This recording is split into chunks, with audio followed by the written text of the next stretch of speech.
Hello guys, কেমন আছো তোমরা সবাই? আশা করি তোমরা সবাই ভালো আছো। আজকে তোমরা দেখবে একটা আমার নতুন ব্লগ।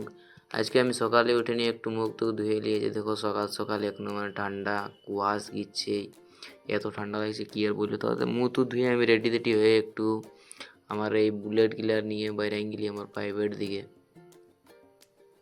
এই যে দেখো আমি যাচ্ছি প্রাইভেট। তারপরে এই যে দেখো এখন সকালে কেমন ভিউটা পাবে। তারপর প্রাইভেট যা দেখছি একটাও ছেলে আসে নাই। তখন আমি চলে আলি ঘর, আর ঘর এসে নিয়ে একটুকু আমাকে ঘর এসে নিয়ে একটু খাবার দাবার খাই, আর খাবার দাবার খাইয়ে নিয়ে আমাকে যাবার ছিল একটু গাঁও দিয়ে। আর গাঁও দিকে আমি দেখো এটাই আমাদের রাস্তা ওঠে, এটাই আমাদের যাই গাঁও।